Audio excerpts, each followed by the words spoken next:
아주 추운 날들이 이어지고 있는데 우리 주민교회 교우들이 건강한 모습으로 다시 주의 전에 나와서 예배드리게 되어서 너무 반갑고 고맙습니다. 초대교회는 사람들이 함께 모여서 여러 가지 어려운 여건임에도 불구하고 그리스도를 찬양하고 그리스도의 뜻을 밝히는 굉장히 역동적인 교회였습니다.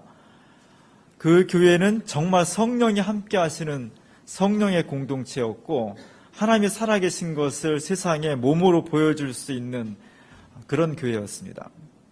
매우 좋지 않은 여건이었는데 그 조건을 다 극복하고 새로운 곳을 만들어가는 진정한 교회 공동체. 그러다 보니까 교인들이 많이 늘어나게 된 거죠.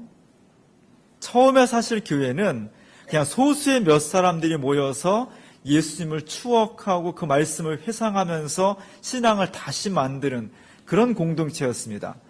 사람들이 많이 늘어나다 보니까 이제 그러한 체제 가지고는 안 되는 거죠. 새로운 체제, 새로운 구조가 필요하게 된 거죠.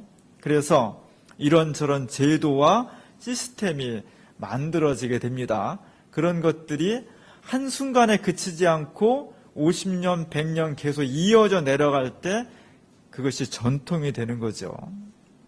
오늘날 교회의 전통, 사회의 전통이라고 하는 것은 제도와 전통은 그냥 만들어지지 않습니다. 반드시 그 역사를 따지면 이유가 있어요.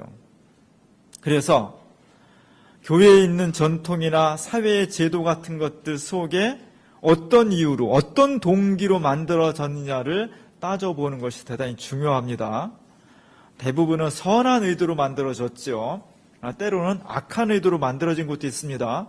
교회 내의 전통이라는 것은 어떻게 하면 하나님을 더 영광스럽게 할 수 있을지, 어떻게 하면 우리 모두가 다 그리스도를 기쁨으로 영접할 수 있을지, 이런 의도에서 만들어진 것이기 때문에 우리가 지금 생하고 있는 전통과 제도 속에는 다 중요한 역사적인 기원이 있고 소중한 것들입니다.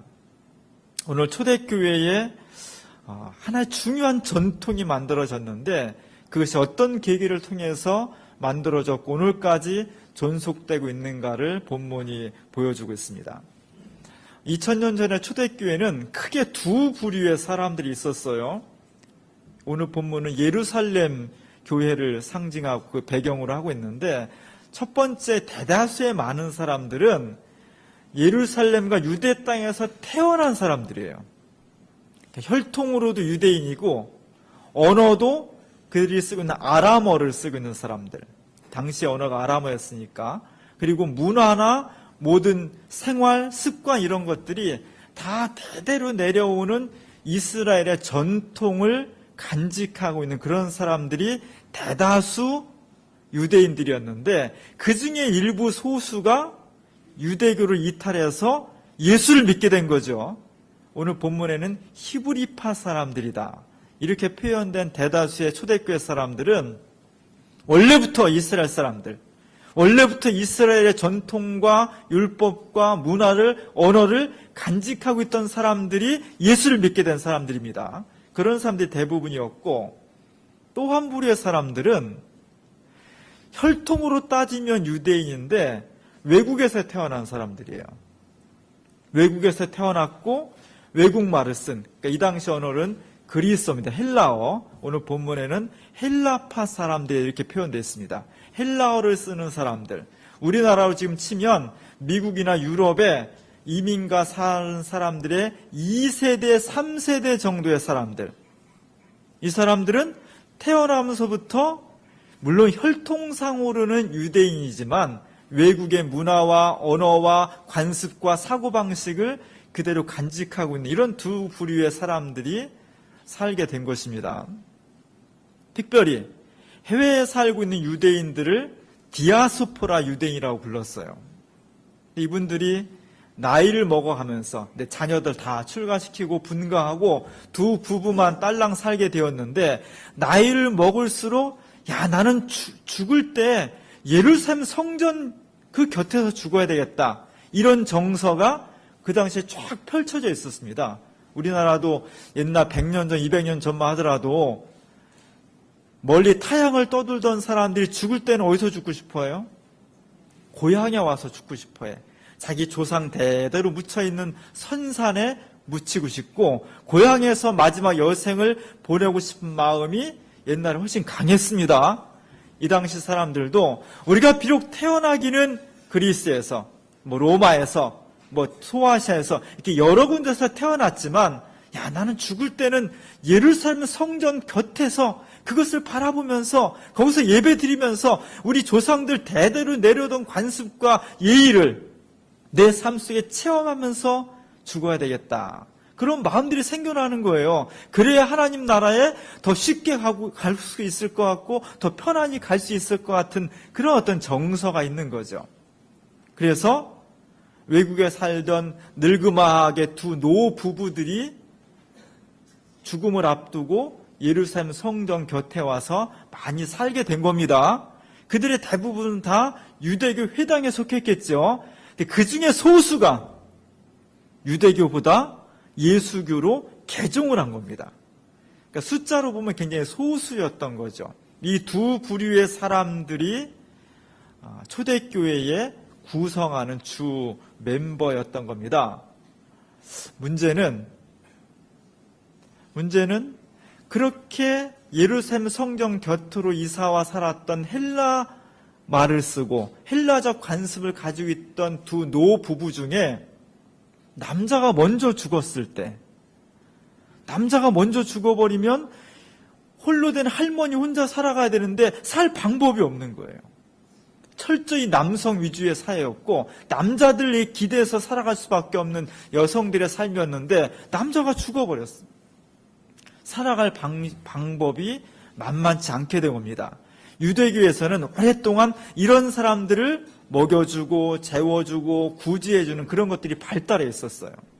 그런데 이제 막 새롭게 시작하는 초대교회, 기독교회는 그런 제도가 아직 완비되어 있지 않았던 거죠. 그래서 기독교 공동체 안에서도 이런 분들을 점점 이제 구제하기 시작한 겁니다.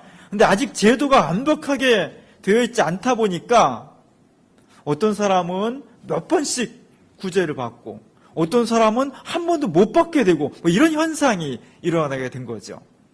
그 중에 대부분 좀 소홀하게 구제를 받은 사람들 대부분 사람들은 희한하게도 헬라파 사람들이었다는 거예요. 그리스에서 살다가 뒤늦게 조국을 찾아서 온 그 사람들이 주로 교회 내에서도 별로 접대를 못 받았다는 거예요. 왜 그랬을까? 오늘 본문에 그 이유는 정확하게 나와 있지 않습니다. 근데 이렇게 상상을 해보면 언어가 다르다는 것은 굉장히 낯설은 거예요.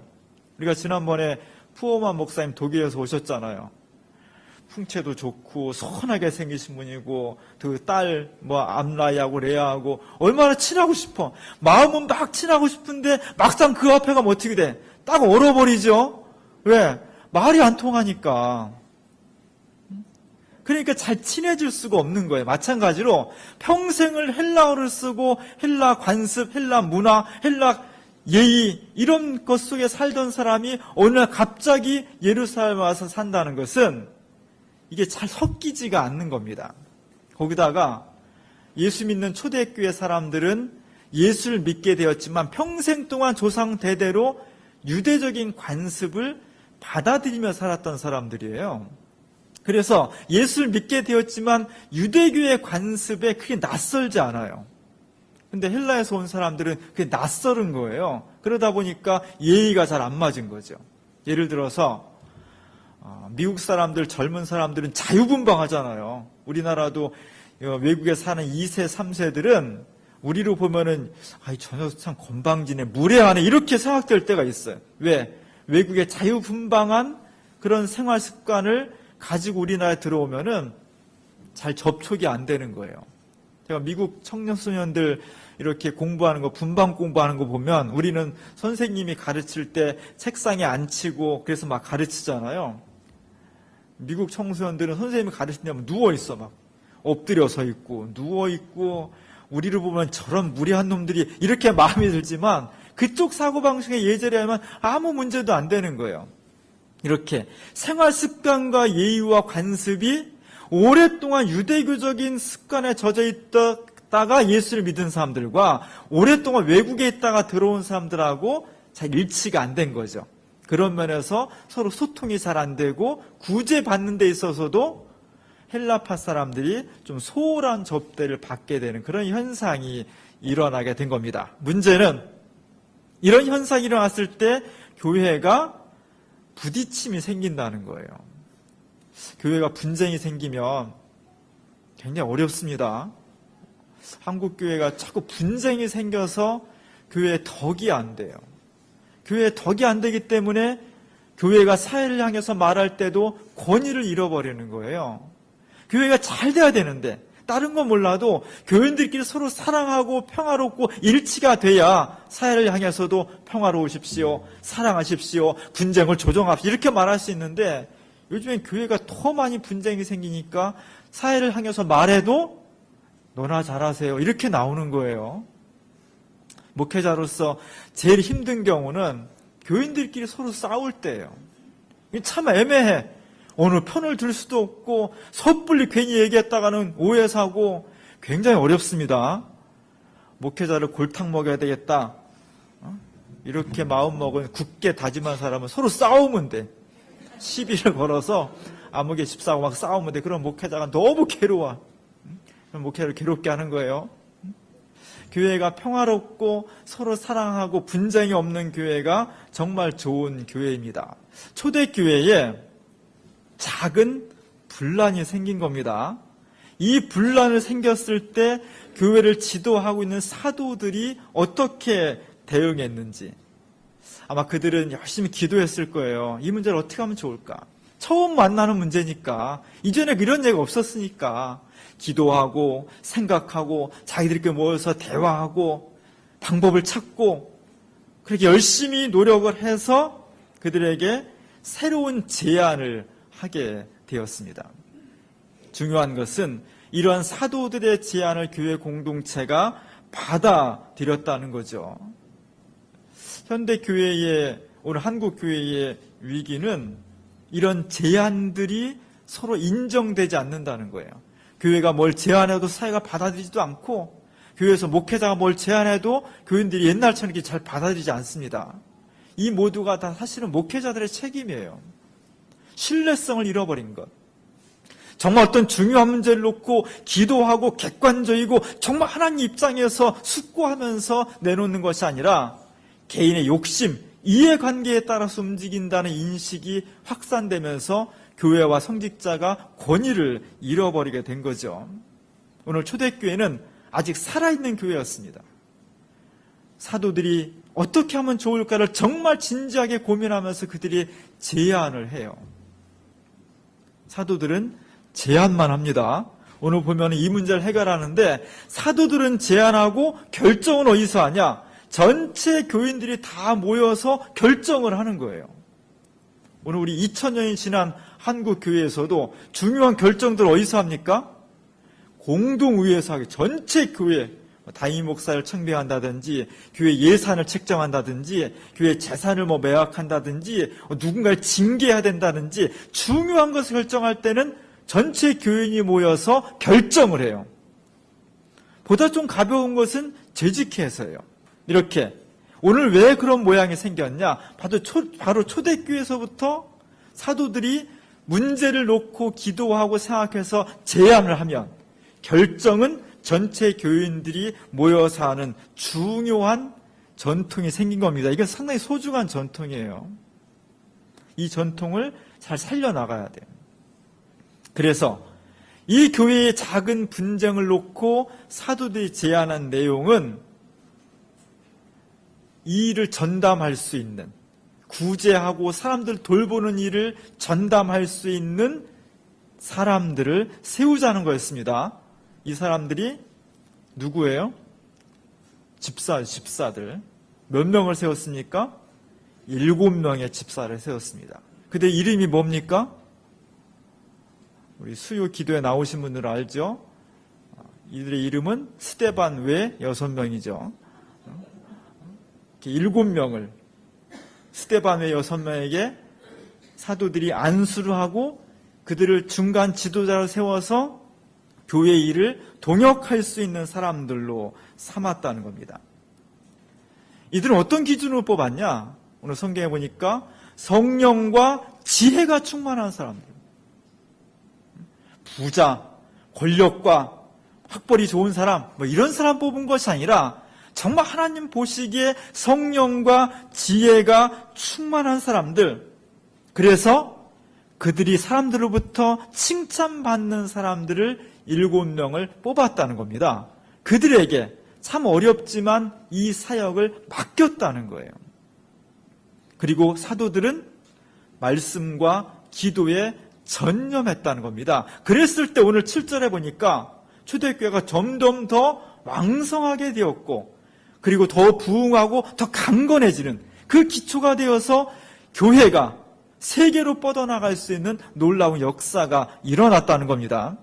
처음에 초대교회는 작은 공동체였습니다. 그냥 사도들이 이것저것 다 해도 되는 것이었습니다. 사람이 늘어나면서 체계가 필요했는데 그 속에는 이제 교회는 사도들만이 아니라 함께 모이는 사람들이 역할 분담을 통해서 모두가 다 동역하는 구조를 갖게 되었을 때 세계적인 교회로 발돋움할 수 있는 역사가 일어났다는 겁니다. 이게 대단히 중요한 거예요. 예나 지금이나 교회의 역할은 여러 가지 중요한 역할이 있습니다. 그 중에서 4가지를 2000년 동안 기독교가 뽑아온 중요한 사역이 있어요. 하나는 말씀을 선포하는 거예요. 이것을 캐리그마라고 그래요. 두 번째는 봉사하는 거예요. 헌신하고 봉사하는 거, 돕는 거. 이걸 디아코니아라고 합니다. 세 번째는 서로 교류하고 사랑하고 친교하는 것. 이것을 코이노니아라고 합니다. 네 번째는 우리가 가지고 있는 이 신앙을 내가 간직하는 것으로 끝나는 것이 아니라 우리의 다음 세대들에게 책임적으로 물려줄 수 있는 것, 교육. 이것을 디다케라고 해요. 오늘 본문은 디아코니아에 대해서 나오는 겁니다. 디아코니아. 그 디아코니아, 이웃을 섬기고 봉사하고 접대하고 여기서 이 일을 전담하는 사람을 우리가 디콘이라고 해요. 집사란 직분은 첫 번째 여러 가지 할 일이 있는데 사람들을 구제하고 돌보고 섬기는 거예요. 그래서 오늘 우리가 주일마다 식사를 하죠. 공동체 식사는 너무너무 중요한 거예요. 이거는 그냥 밥 한 끼 먹자는 것이 아니라 공동체가 공동체 되기 위한 그것을 통해서 서로 접대하고 공유하고 하나를 이루어갈 수 있는 너무너무 소중한 겁니다. 이 접대로부터 교회가 감당해야 될 봉사의 여러 가지 사역이 출발하게 된 겁니다. 오늘 제가 주보에 7가지 자선에 대해서 그림을 실었습니다. 플랑드르 지방에 16세기 플랑드르 지방은 지금으로 말하면 네덜란드, 덴마크, 벨기에 이런 쪽에 지금부터 한 400~500년 전에 아주 위대한 화가들이 많이 나왔습니다. 그 중에 중요한 화가가 피터 브리겔이라는 화가인데 이 사람은 너무너무 많은 작품을 그렸고 이 위대한 화가의 아들도 이름을 똑같이 지었어요. 피터 브리겔로. 그래서 대브리겔, 소브리겔 이렇게 불러요. 오늘 이 그림은 소브리겔 아들이 그린 그림이에요. 7가지 서양 중세 교회가 1000년 동안 지켜온 7가지 중요한 자선의 덕목을 그렸습니다. 뭐냐? 맨 위에 보면은 죽은 사람을 장례하는 것. 애경사를 잘 가야 특별히 장례식에 많이 참여해 주시기 바랍니다. 죽은 사람을 장례 치르는 것. 두 번째로 왼쪽에 보면 감옥에 갇힌 사람을, 창살에 지금 감옥에 갇혀 있죠. 그 사람을 찾아가서 위로하고 새로운 용기를 주는 것. 세 번째로는 집 없는 사람을 자기 집으로 들여서 좀 묵게 해주고 보호자가 돼주는 것.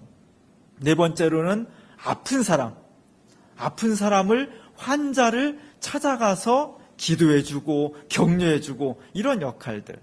5번째는 목마른 사람, 목이 마른 사람한테 물을 막 나눠주는 거예요.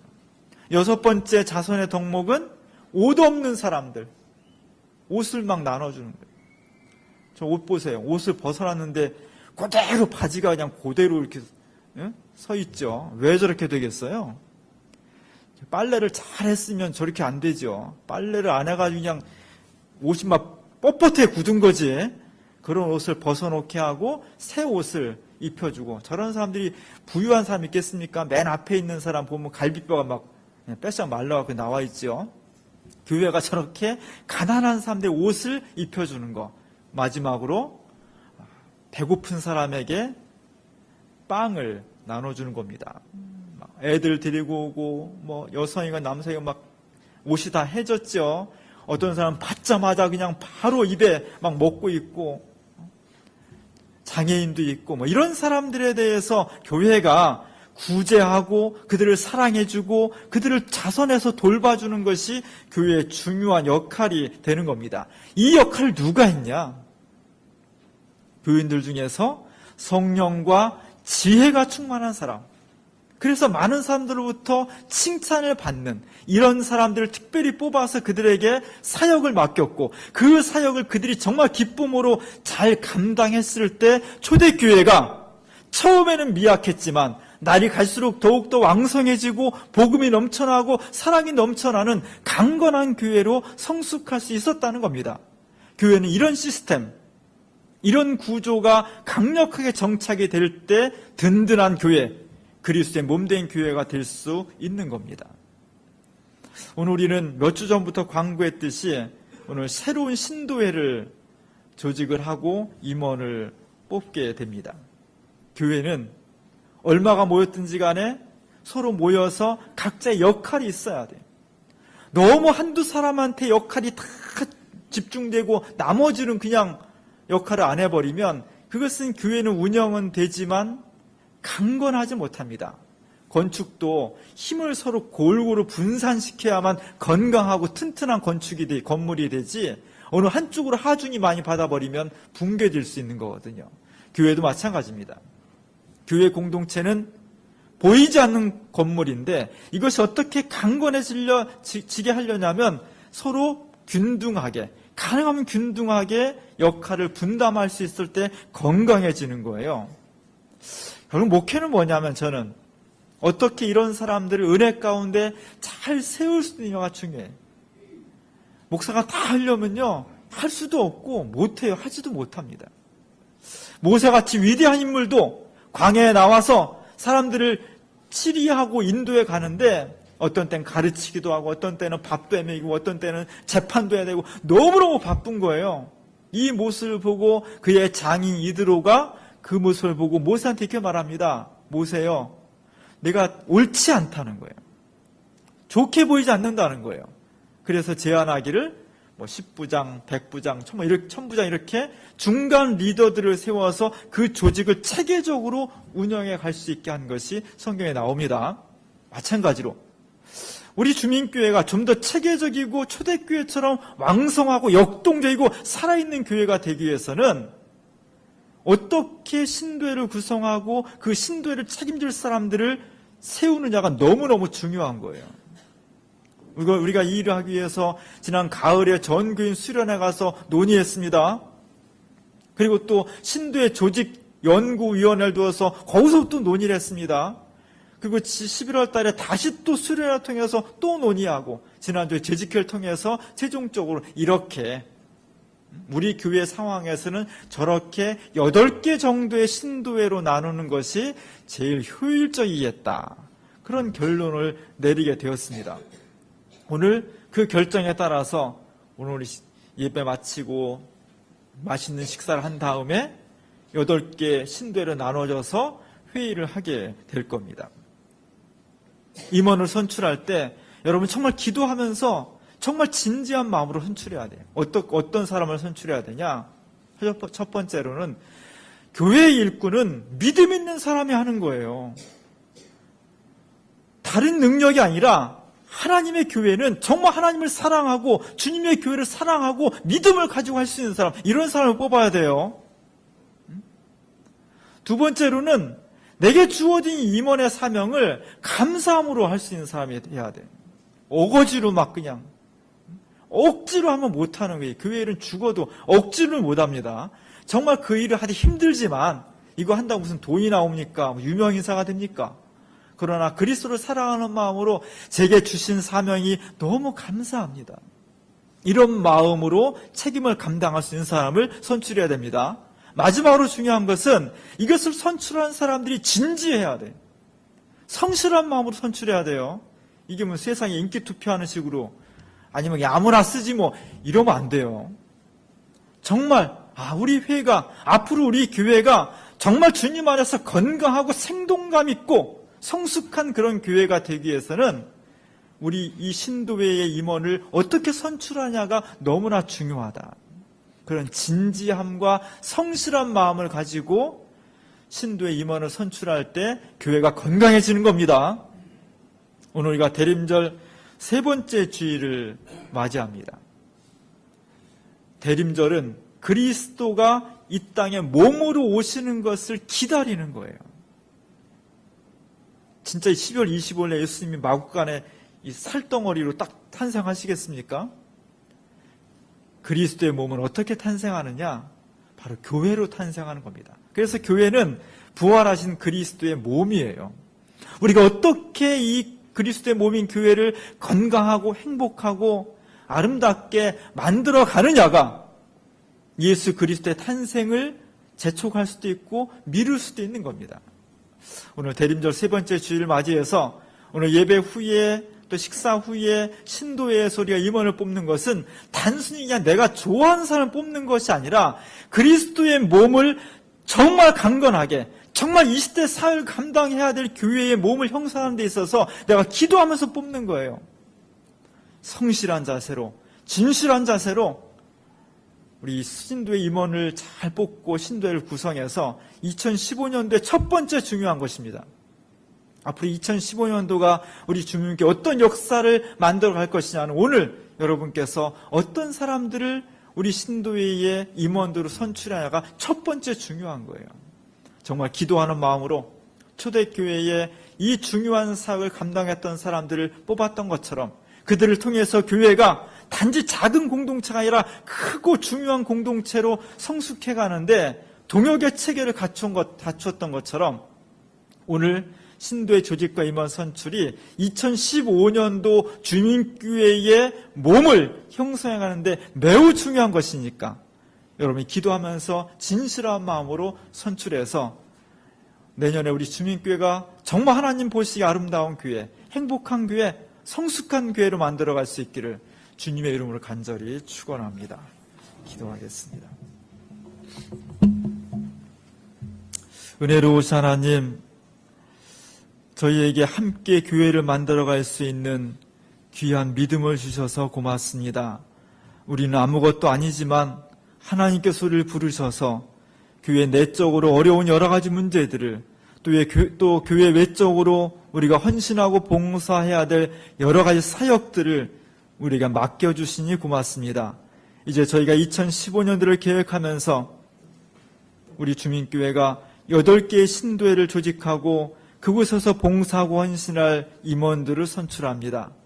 기도하는 마음으로 믿음 가운데에서 감사함으로 진지하게 이 사역을 잘 감당할 수 있도록 도와주시옵소서.